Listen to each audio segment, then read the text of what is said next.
Hey everybody, today I am going to do a solo playthrough of Saint Malo, a game that came out, about 3 or 4 years ago, I guess. What was unique about this game is that it came with basically a kind of a simple main player board that was just used to track some information, and then a main board, I should say, and then 5 player boards for up to 5 players, um, but no bits. You would use a dry. It comes with dry erase markers, and you would write onto your player board to record all the things that you built. Uh, and it's a relatively simple game involving dice, so kind of Yahtzee style, but with a little bit of a twist, as I'll explain shortly. What makes this game interesting is the different ways you can score and how far you want to push your luck with rerolls and so forth. So the best thing to do is, let's start with explaining the dice. Now, clearly, as you can see, I am using my program that I wrote to play Saint Malo. I'm not using my player board. It's easier to film this way. If you haven't watched any of my videos before, then you don't know that I program a lot of the games that I own to make it easy to play them solo. And this is a good case in point right here. It's easier to just let the computer draw in all my placements as opposed to me having to use my dry erase marker. So as I always provide a disclaimer that says I write these programs for my own benefit. They're not available to the public, so if you ask for a copy, I will politely decline. Okay, now that's out of the way, let's explain how this game works. And now I am going to be demonstrating a solo game, but I'll talk about the solo rules as developed by Larry Levy, Board Game Geek user McGeekface. I want to make sure he gets full credit for these solo rules. The game did not ship with solo rules, but his solo rules are actually quite good. I have to give him a lot of credit for them. I think he developed them probably 3 years ago. Anyway, how does this work? You have 5 dice. Each of the dice are the same, and they have 6 unique die faces. And the 6 die faces are a log, a pair of crates, a cross, a head, a wall, and a double sword. So the double swords are bad. Every time you get a double sword, when you're done with your re-rolling, you count up your double swords and you record them in this main player board by ticking off boxes. And when you've accumulated 4 boxes of basically you and your opponents rolling these double swords, the pirates will attack. Now, the 4 ticks causes a pirate attack in a 1 or a 2-player game under Larry Levy's solo rules and the 2-player rules that come with the game. If you were playing with 3 players, it would be 6 boxes that cause a pirate attack, 8 in a 4-player game, 10 in a 5-player game. Okay, so I basically just explained how the pirates work. You want to avoid these double-edged swords.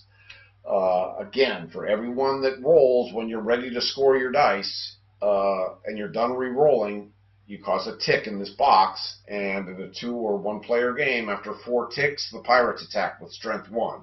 After another 4 ticks, the pirates attack with strength 3.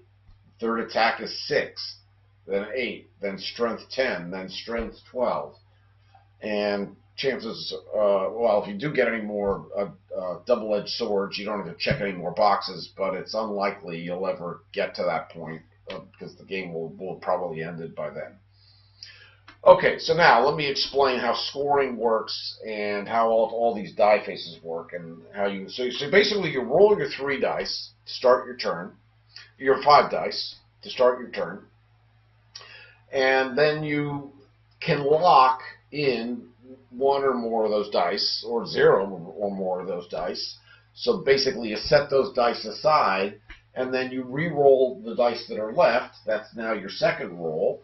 And now maybe you want to unlock the ones you previously locked. So once you lock dice, you're not locked into keeping those dice locked as long as you have another re-roll left. So you can unlock the previous locked dice and lock some new dice. And then finally, after 3 rolls, you got to just take what you have. So you can score your dice after 1 roll or 2 rolls, but after 3 rolls, you have to score your dice. And if you have any swords at that point, you're stuck with them.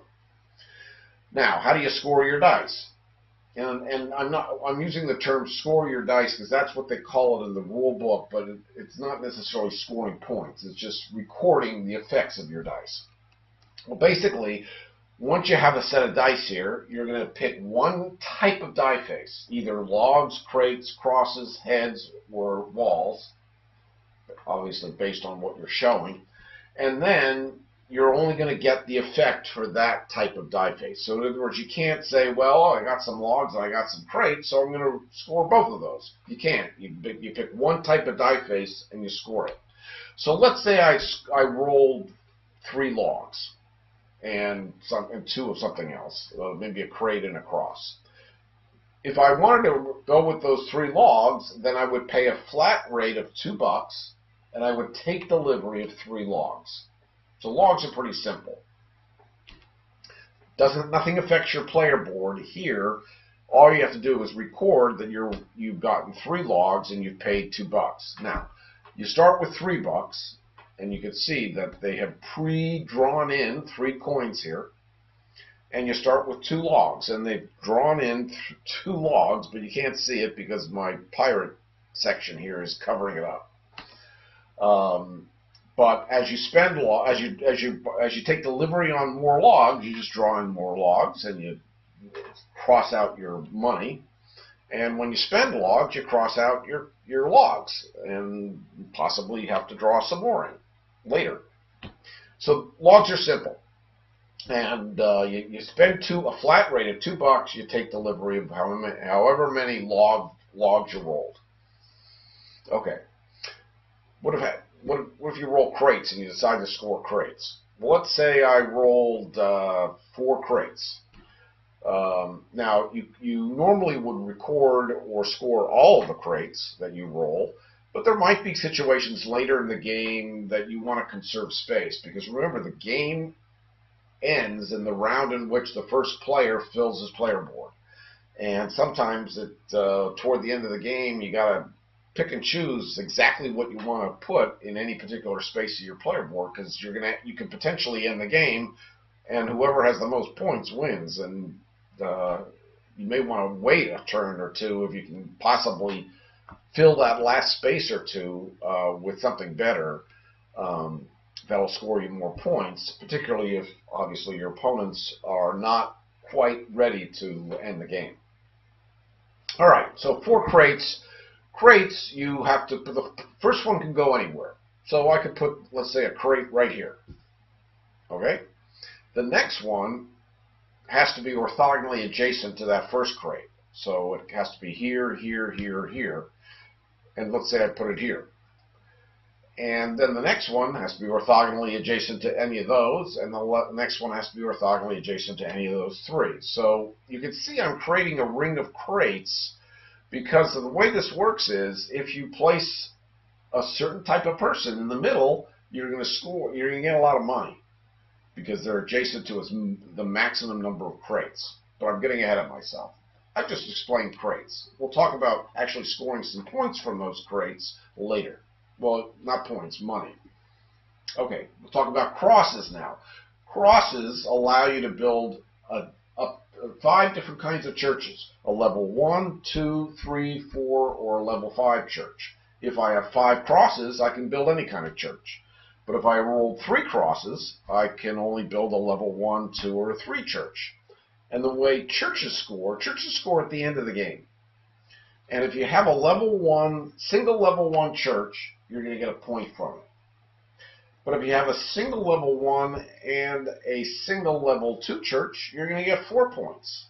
If you have a 1, 2, and a 3, you're going to get 8 points. If you got a 1, 2, 3, and 4, you're going to get, whoops, a 1, 2, 3, and a 4, you're going to get 13 points. And if you have a 1, 2, 3, 4, and a 5, you're going to get 20 points. Churches can be placed anywhere. They can even go on these darker colored spaces. They don't have to be adjacent to each other. You can put them anywhere. But there is an advantage to kind of keeping them adjacent, as you'll soon find out. Okay, so 5 churches, level 1, 2, 3, 4, and a 5, would score me 20 points at the end of the game. Now, if I was fortunate enough to get maybe 3 more churches, let's say a 3, which wouldn't earn me any points, a 2, which wouldn't earn me any points, but then a 1, which now I have another set of a 1, 2, and a 3. Now I get 8 points from that set of 3. So now that I've accumulated 8 plus 20, or 28 points for all my churches. Okay, that's the way churches work. And crosses. Heads. Heads are interesting because there are, what is it, 7 different kinds of people that you can build on your player board. If you're fortunate enough to have 5 heads, you can build a noble.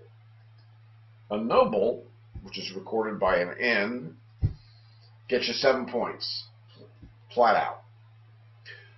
If you roll 4 heads, then you could place a juggler. A juggler scores 2 points for every orthogonally or diagonally type of person adjacent to it. So if I build a juggler here, there's 1 type of person, a noble that's going to be adjacent to it, it's going to score 2 points. But if I now place a juggler here, it has 2 types of people adjacent to it, another juggler and a noble. My next juggler here would score me 4 points.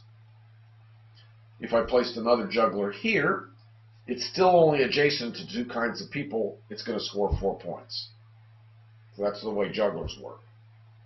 Okay. That's if I had 4 heads. And potentially, because the maximum number of points you can get from a juggler would be, there's a maximum of 7 type of people. So you can potentially have 7 different type of people adjacent to the juggler that you're placing. Best you can get is 14 points by placing a juggler. If you're able to pull that off. It's kind of hard to do it, but you can. It's theoretically possible. But so there might be times that if maybe you get 5 heads, but you're better off placing a juggler than you are placing a noble. Obviously, you want to get the best return on your money. So let's say I had, as an example, a soldier here. I haven't talked about soldiers yet. Let's say I had a juggler here, because I'll leave the juggler. And now, if I place it, and let's say I have I'm trying to give you a good example here. Let's clear that juggler out, and let's stick somebody else here. Let's put just a merchant, and I'll explain all these guys later. Well, now I'm ready. Let's say I roll 5 heads. I could place a noble for 7 points, but I'm better off placing a juggler for 8 points. 2, 4, 6, 8 if I put my juggler here. So you don't have to score all the heads or all the crosses or all the crates. You can score up to that number. Okay, let's say I only roll 3 heads, or I only want to spend 3 heads. Then I can either build an architect. When you build an architect, you get to spend up to 3 of your logs, no more than 3, and build up to 3 houses, 1 house per log, each house getting you 3 points. Now, I should point out at the end of the game, each one of your logs that you haven't used scores your point. So really, when you build a house, because you're spending a log to build it, you're only getting 2 points. You're losing a point for the log you just spent. You're getting 3 points for the house. So every house kind of nets out to 2 points. So if I build an architect, I place it anywhere I want. Well, I put it here. Now I can build up to 3 houses, limited by the number of logs I have. So I only have 2 logs. I can only build 2 houses. The first one has to be orthogonally or diagonally adjacent to the architect I just built. So In this case, if these spaces were empty, then I could put my first house in any of these spaces. Say I put it there, and I only have one log left. I can spend it and build another house, but it has to be orthogonally adjacent to all the other houses I've built so far. So I can put it there. And then if I did have another log, I could build another house here or another house here. And then that would be it. Even if I had more logs, you stop after 3. Okay, those are architects. The other type of a level 3 person, as I already pointed out, is a merchant. If you build a merchant, you get money equal to the number of crates that are orthogonally or diagonally adjacent to that merchant. So it's kind of like a juggler in that sense, but it gets you money instead of points. Now, what good is now? It just gave me $4. It should have given me 8. That's just because of what you might call a little bug in my program, because I haven't started the game and hasn't actually recorded these as crates yet. Because you start the game with 4 crates already on your player board. Those 4 right there. $3 and 2 logs. That's how you start the game. All right. So I've talked about logs and crates, and I'm still talking about heads. So we talked about a merchant. Now, if I only have 2 heads, or I'm only spending 2 heads, I can build either a priest. A priest basically gets you a point for every adjacent church. So if I put a church there, and I put a church there, and I build a priest here, it would score me 2 points, because there's 2 churches adjacent to it, orthogonally or diagonally. Okay. The other type of level 2 person is a soldier. Soldiers don't score you any points. They score you defensive strength against pirate attacks. So if I built a soldier, he would give me 1 strength. Now I'm good. So on the first pirate attack, if I accumulated some of these swords, look, I'm okay. I don't lose out against the pirates. But now the next pirate attack is going to hit me with 3 strength. I better do something about increasing my strength. And I can either do that by building 2 more soldiers or building walls. Before I get to the walls, I have to explain what you do if you only have 1 head to spend. In that case, you build a citizen worth 1 point. Okay. So walls. Walls can only be built in the dark spaces on the outer perimeter. Now, you can put anything there, but walls cannot be built inside. They have to be built on the outside perimeter, and they basically, a set of 5 walls, either on the top, the right, the bottom, or the left, get you 2 strength. So if the only way I'm going to defend against the next pirate attack is if I build 2 more soldiers or a set of 5 walls. Now, if I built a set of 5 walls here, and I would do that, let's say if I rolled 4, let's say I rolled 4 walls, I would be able to build 4 walls on my player board, or up to 4 walls. I suppose there might be a case where you wouldn't build all the walls,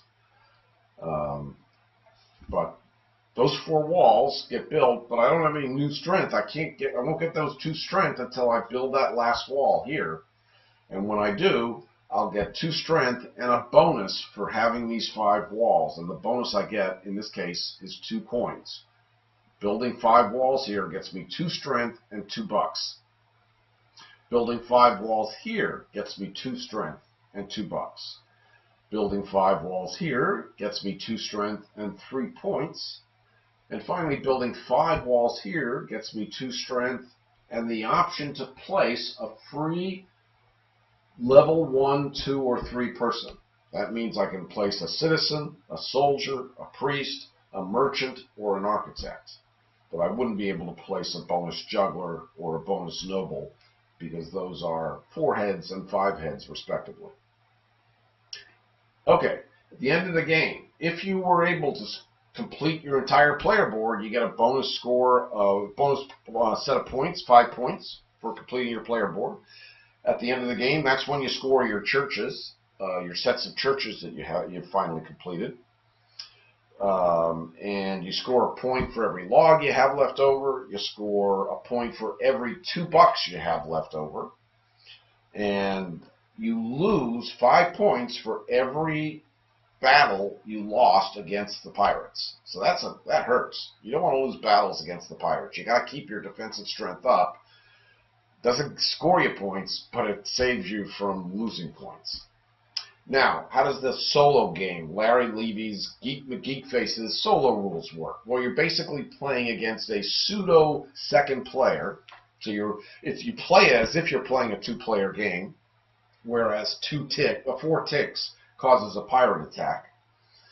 But also, you only have 23 rounds to finish, and after 23 rounds, the game ends, whether you've filled up your player board or not, and you have to score 50 points, at least 50 points, to consider the game a win. And beyond that, you're just basically hoping to get your best score possible. My best score so far with this game has been 62, I believe. But 50 or more, you can consider it a win. Now, there have been times early in the game when I got surprised by a pirate attack that I didn't see coming, and boop, I lose 5 points, and I didn't even play the game out because I was like depressed about losing 5 points, and the game had barely started. Now, one more thing about the rules, because we're playing about the solo rules. The other nice thing that Larry included with the solo rules is that after every one of your turns is finished, you roll 3 dice, and you add the number of swords that are rolled on those 3 dice to simulate any swords that your opponent might have rolled. Because you're counting swords among you and all your opponents. And when the pirates attack, they attack, and players will only lose points if their individual defensive strength doesn't equal or exceed the total pirate strength. So you might get, in the solo game, you might get hit by swords you didn't see coming, and that's where you could get surprised. So you do have to be careful about keeping your defensive strength up. You only have 23 rounds to get 50 points. Let's start playing a solo game so you can see how this works. So let's start a new game. And let's start the game. And the first roll of our dice produces a cross, a wall, a sword, a crate, and a log. Okay, well, what I like to do right away, if I can, is get my defensive strength up to protect against a fast-coming pirate attack. And I do have a wall, so I'm going to lock that wall in, and now take my second roll and see if I can get another wall. Oh, I got another wall. So I'm going to lock that wall in. Oh, I didn't explain one thing. I talked about earning money and spending $2 in order to collect logs. But there's a better way to spend money. At any point during the game, you could spend $2 and change any die face to whatever you want it to be, except for swords. You can't change a die into swords. You can't change a swords die into something else. That's the exception. But any other die, you can change to whatever you want it to be for $2. And you can do that multiple times. And there are times, if you have enough money, where you might want to do that.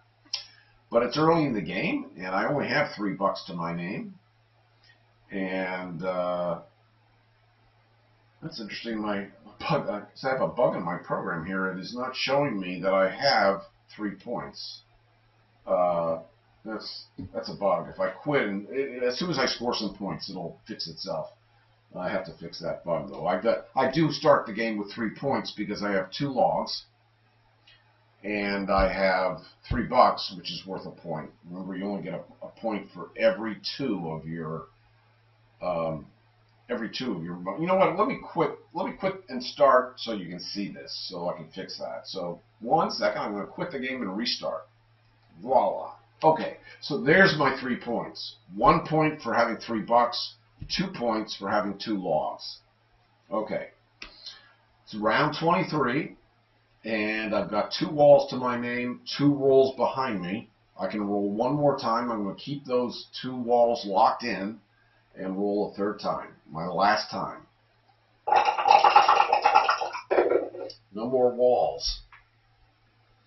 But I do have 2 crates. I'm going to go ahead and place the 2 walls. So I'm going to. I get 3 options here. I can place a citizen because I have a head. I can place 2 walls because I have 2 walls, or I can place 2 crates because I have 2 crates. I'm going to choose to build 2 walls. And I like to go for this bonus first, for this level 3 or 2 or 1 person. And normally I end up building a level 3 person. So I'm going to build my first 2 walls right here. Now the 3 rolls for my opponent. He didn't get any swords. So far I'm good on swords. No ticks yet. No threats of pirate attacks just yet. But now it's round 22. 1 round down, 22 to go. And I didn't get any more heads. Obviously I want to, let's lock the crosses in. So I'm going to lock the 3 crosses and roll 2 dice, and now see what I get on my second reroll, on my second roll. No more crosses. Let's try again. Okay, I got 4 crosses, no swords. I could have gotten a sword there at that last reroll. That would not have been good. But I've got 4 crosses, and let's build a level 4 church down here in the corner. Now, this level 4 church is worthless to me unless I also build a level 1, 2, and 3 church later in the game. But I'm going to count on doing that because the best score you can get in this game, the way to really chalk up points is by going for these church sets. Oh, the opponent rolled a sword, so 1 tick. I'm 1 step closer to a pirate attack. Okay, some people don't like my standard dice rolling sound effect. I apologize if you're one of those people. But it's the same sound effect I use for all my games. I don't bother making a new one, or looking for a new one. Okay, I got a crate, 2 logs, a cross, and a sword.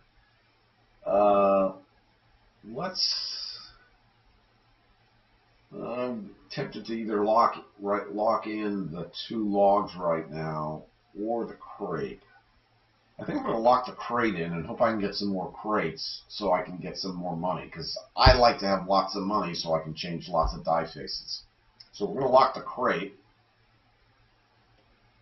Yeah, let's lock the crate and roll 4 dice.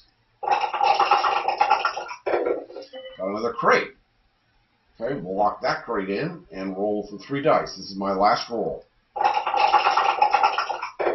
Okay, not bad. 3 crates, no swords. So I'm going to go with the 3 crates. And the first one can go anywhere, but I'm going to put it here. Because remember, I want to get a merchant right here to get earn as many bucks as possible. So 1 crate's there. The next one has to be orthogonally adjacent. It's going here. And the next one's going to go here. Oh, another sword. We're halfway to a pirate attack, and I have not done anything about my strength yet. I've got to get to work. It is round 20. I got some walls here, so I'm definitely locking those in. And let's re-roll.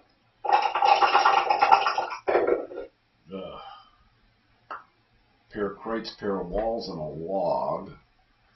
I can't take a chance. This is when you got to be worried that your opponent roll of 3 dice at the end of your turn could surprise you with an attack.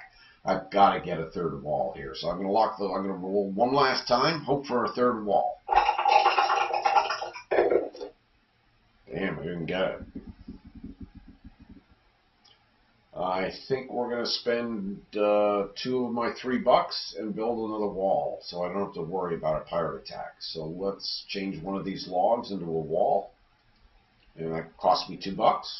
But now I can build 3 walls, complete my first set. So my strength is now up to 2, And now I can build, as a bonus, a level 1, 2, or a 3 person. I am going to build an architect and get $7 from all these crates. Oh, not an architect, a merchant. Sorry. Undo. And undo. Where was I? Building 3 walls. That's right. So what did I do here? Oh, it's my first roll. So I went back too far. Let's just go ahead. Let's redo. And redo again. So now I'm back to my third redo. Okay, so this is where I was with the 2 walls and the 3 logs. I changed a log into a third wall. Cost me $2. Now I'm placing my 3 walls. 1, 2, 3. I've got my 2 strength. I want to build a merchant right here to get $7. So now I got $8. That's a fair amount of money. Did not get any more pirates there. I don't think I did, because I'm still at 2 ticks, so that's good. And it's now down to round 19. Okay, so I've got 2 logs, 2 heads, and a wall. Well, I'm safe against a pirate attack, so I'm not going to do anything with I'm not going to lock the wall in right now. I think I'm going to lock in the 2 heads. And maybe get another merchant and get another $4. That's not a good return on my placement, though. Probably would build an architect if I was able to get a 3rd head. Anyway, let's lock in 2 heads and see how I do. No more heads. Let's change strategies and go with the crates and see if I can get another 3 crates down here. So let's try that. 3 crates. Good. Okay, so I'm building 3 crates here, here, and here with the hope of building another merchant at some point. No pirate ticks, no swords. Round 18. Okay, and I do have a head. So let's lock in that head in hopes of getting a merchant and some more bucks.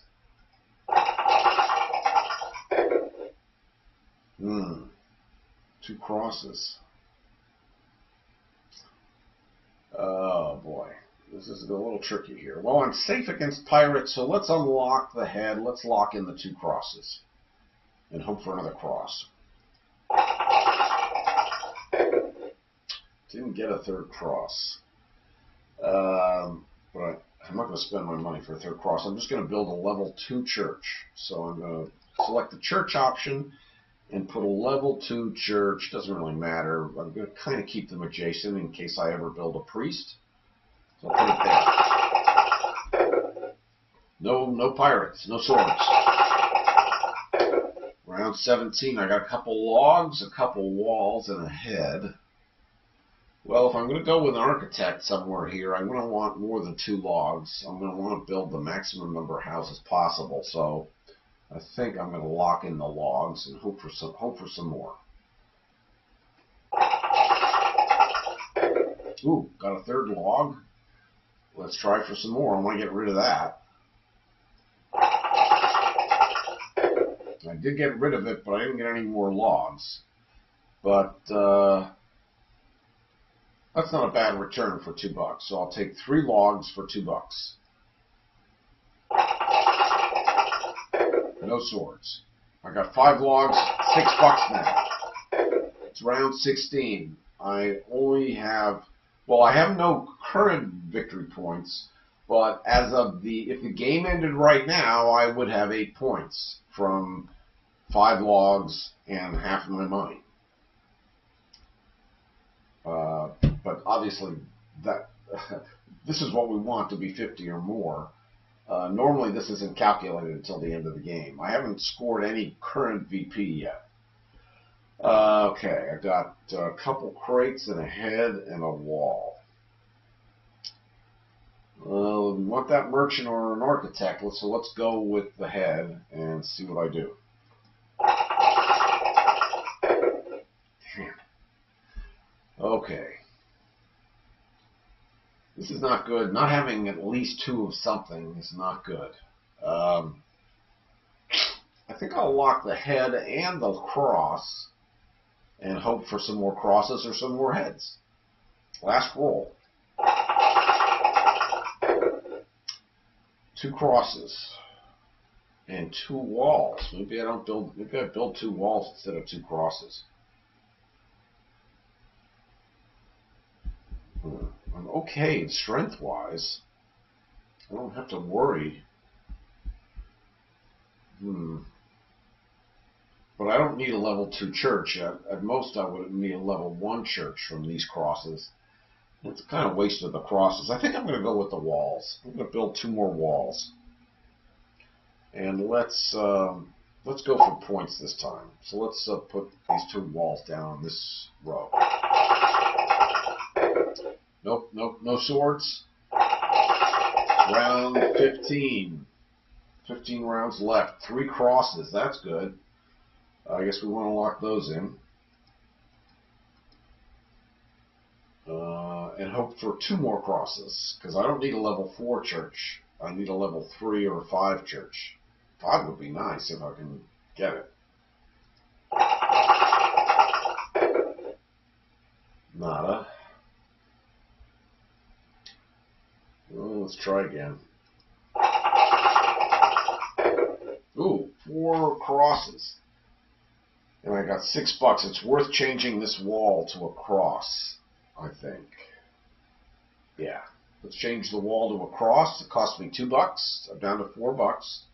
But now I can place a level 5 church, and I will place it here. But remember, these churches are not worth anything to me yet. Until I have a complete set of starting with level 1, I'm not getting any points from these churches. So this is just future planning.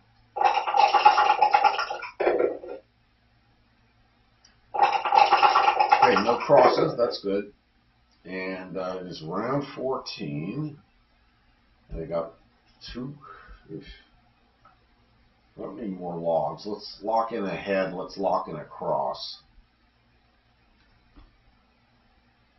Because I still need a level 3 church if I can get it. So let's lock those 2 in and roll 3 dice. Another cross. I could stop while I'm ahead and not bother with a 3rd roll and just build. Yeah, let's do that. I'm just going to go ahead and build that level 3 church. Put it right there.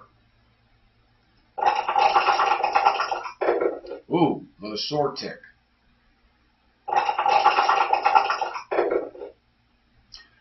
Alright. Round 13. I gotta get some more points on the board here. Let's lock in the 2 heads. Hope for a merchant or an architect. Or better. Well, there's my 3 heads. Merchant or architect. I think I got the crates there. I'm going to go with the merchant and put it right there for another $7. Up to $11. And now the pirates finally attack, but I successfully defend with my walls. And it is now round 12. The game ticks away. This game does play pretty fast, so you've got to always be thinking about how you're gonna play these dice. Well,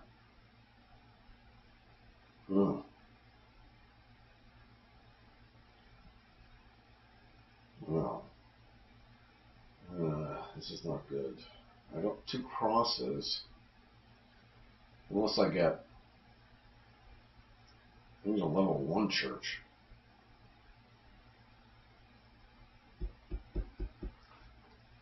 Well, let's lock in the crosses. Maybe I can double up on sets of churches. Let's lock in the crosses and the head. Just re-roll 2 dice. I just don't want to get surprised by a lot of swords right now with my strength not up to level 3. Gotta be, so that, you know, there are times when you just want to roll only so many dice, and yeah, let's just roll 2 dice right now. Nothing good. Last roll. Well, I got a sword, but I do have 2 heads. I could build a soldier. Train a soldier, I guess I should say. I've got $11. And I don't want to have to worry about pirates right now. So you know what? I am going to go ahead and build a soldier, and that way I'm good for the next pirate attack. So let's build that soldier, and I'll stick him right here.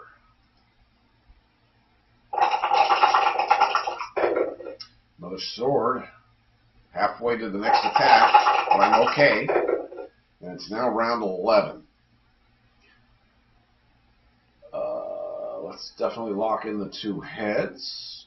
Hoping for an architect. Let's go ahead and lock in the wall, because I do have a partially built wall here. Maybe I'll roll some walls. Well, I got my 3rd head.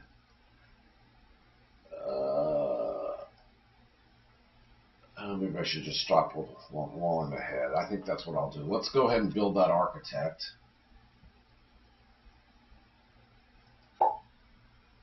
Now, where am I going to want to put these houses? If I build the...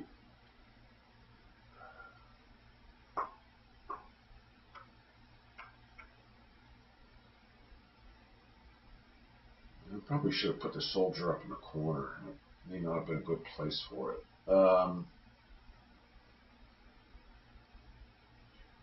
don't know about priests right now.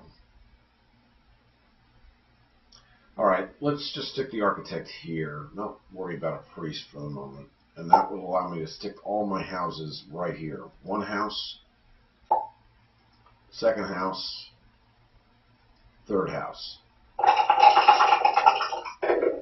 Oh, crap. See, these are the kinds of surprises you can get. 3 swords from my opponent. I'm okay, but now I got to worry about getting my strength up to 6. 2 swords there. Oh, geez. Well, I got to worry about the wall, so let's lock the wall in and see if I can get some more walls. Okay, I got a 2nd wall. Let's lock that in. Hope for another wall.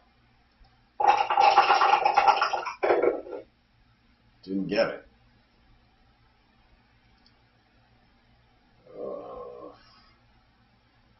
I do not want to get hit by the pirates right now. Oh boy, this is not another 3 swords. So I could be really. I don't want to lose 5 points. Okay, I'm going to change a. Yeah, I'm going to spend $2 to change a cross into a wall. Yeah. Yeah, let's do that. Now placing the 3 walls will be finish this set of walls. Will get me another 2 strength and 3 points. But I'm still not up to 6. I got to get another soldier or another set of walls. So I gotta make sure I don't roll 3 swords here. Okay, that's good. No swords. Round 9. Okay. Well, we still need a level 1 church. Let's lock that in and roll and hope to get rid of these swords.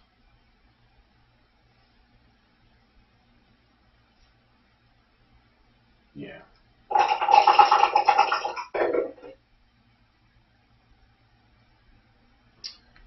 Oh, do I build another soldier? Yeah, let's.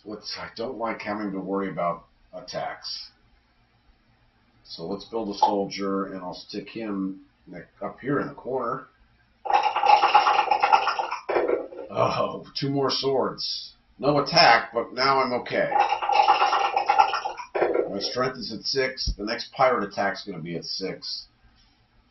I don't have to worry about walls yet, but I'm going to have to be thinking about 2 more strength somewhere along the way here.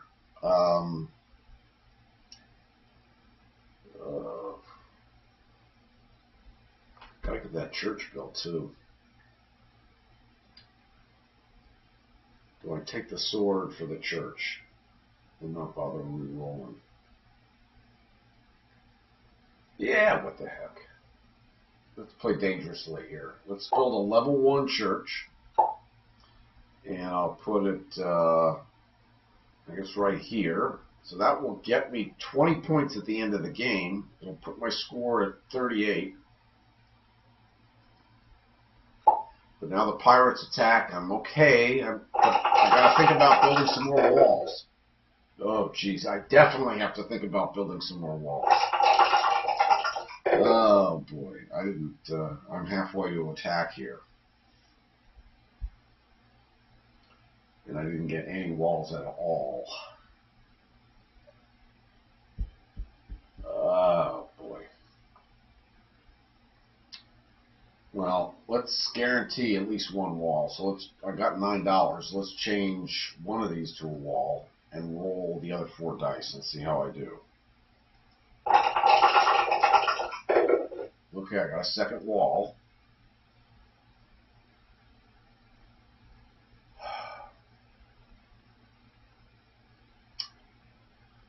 Let's change them. I'm going to spend another $2. I want to build a set of 5 walls here. Let's change one of these heads and this head into a wall and roll 2 dice and hope for another wall at least.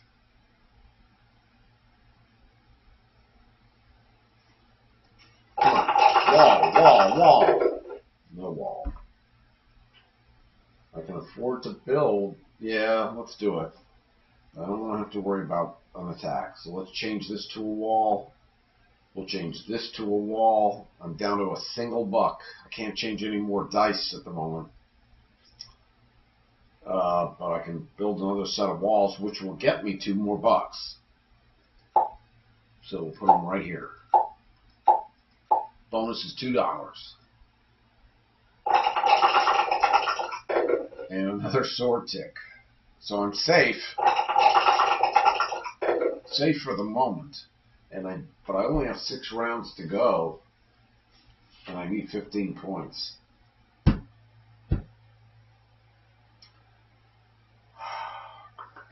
Okay. If I'm going to go with an architect, I need more than 2 logs. Architect's probably my best bet, because that's essentially 6 points. If I have at least 3 logs. So let's lock in the logs for the moment. And roll 3 dice. No more logs. Try again.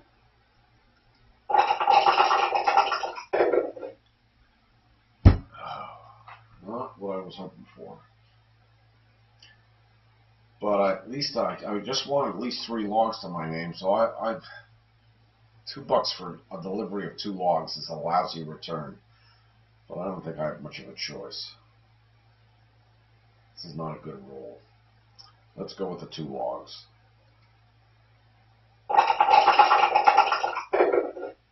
No attack. No attack.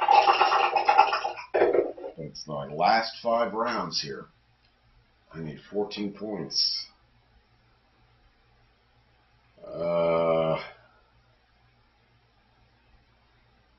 Should I think about building some more churches? Maybe another set of churches. A set of 2 would get me 4 points. Yeah, you know what? Let's lock in the 2 crosses and hope for some more. Oh, well, I guess I'm okay on crosses. But I don't want to build a level 5 church because I'm not going to be building 5 churches between now and the end of the game. I think the best I'm going to be able to probably do is another church after this one. So I'm going to build a level 2 church. and hope that I'll be able to build one more church for 4 points later. So let's go ahead and put it, we'll put it right here. No swords. Well, with 4 rounds to go, it would be nice if I don't have to worry about another pirate attack. So if I can limit the number of swords here, I can avoid wasting my time on building walls and soldiers, and instead spend my last 4 rounds building something that's going to score me a lot of points. Let's lock that head in and hope for a noble maybe, or an architect. Juggler at this point is worthless. The best I can do is 2 points. I need more heads.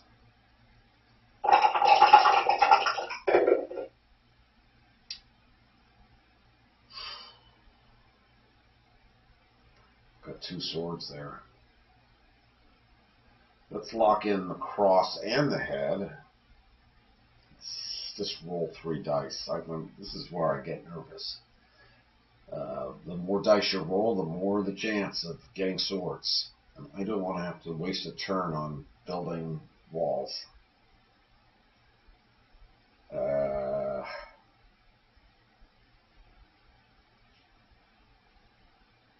Yeah, let's roll 3 dice. Come on, no swords.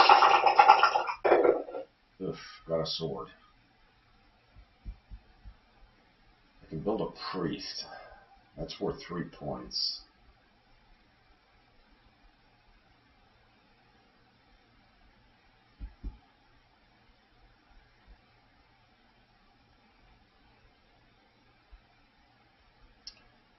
Yeah. Okay. Round 4. 39 points. I need 11 points. Oh, so I'm sorry, it's round 3. Shit, 3 rounds. I need to score 11 points, and I have no heads. This is when I need heads.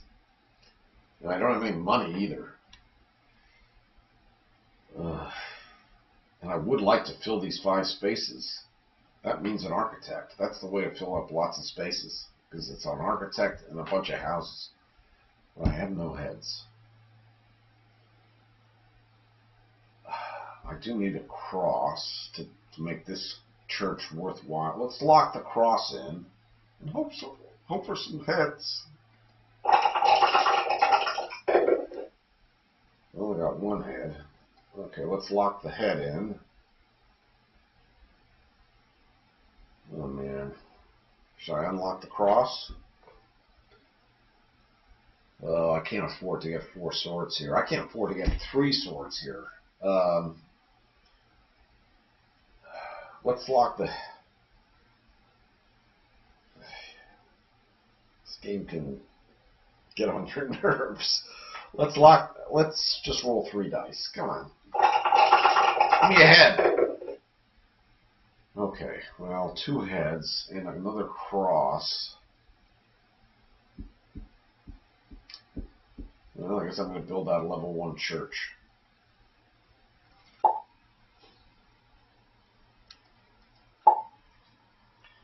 And I will stick it down here in the corner. I could still pull off a priest somewhere in here.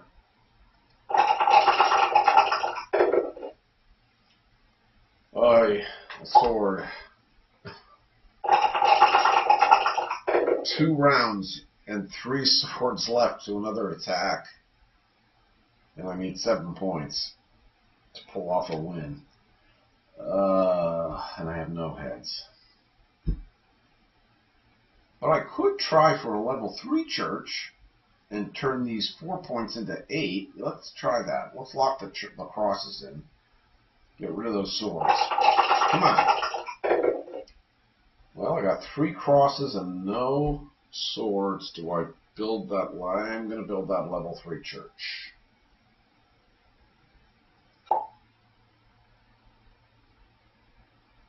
That's going to give me another 4 points, and I will stick it... Let's put it here in case. Oh.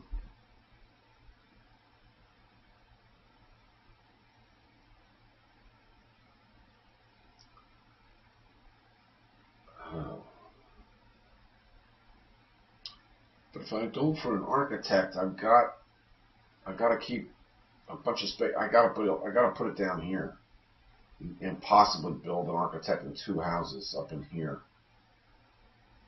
Let's put it here.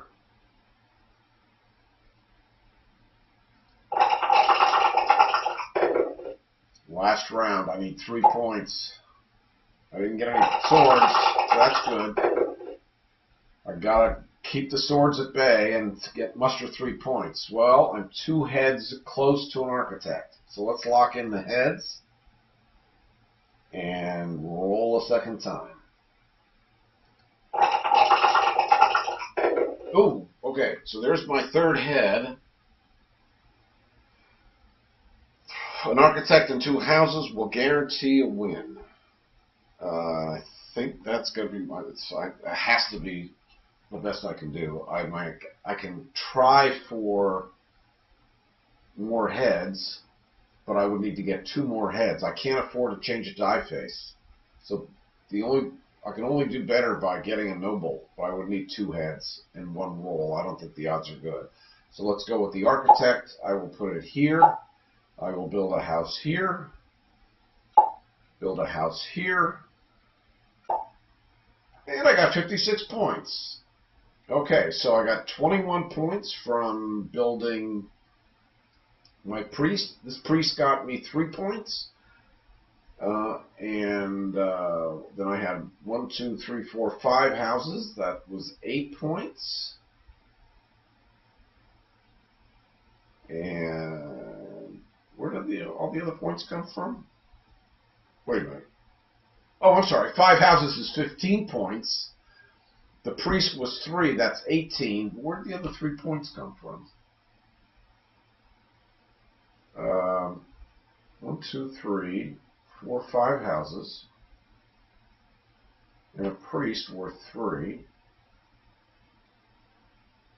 Oh, the 3 points were down from this wall.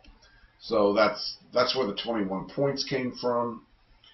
And so I have 21 points. I completed my board worth 5, and I had a set of 5 and a set of 3 churches for 28. 2 leftover logs, which is worth 2 points, but didn't get any points for my money, so I ended up with a score of 56. Won the game. Not my record, but darn respectable, especially for this demo, because I'd hate to have lost this game when I'm making a demonstration. So that's how Saint Malo works. As you see, it's very simple. You're at the mercy of the dice, so it's really how much you push your odds, how many dice you re-roll, how many times you roll, and what you build and where you build it. So there's enough here to make it an interesting filler, and certainly a cool solo game. Thanks once again to Larry Levy, Board Game Geek user Geekface. And that's Saint Malo, folks. Hope you enjoyed the playthrough. Have a good day. Bye, everybody.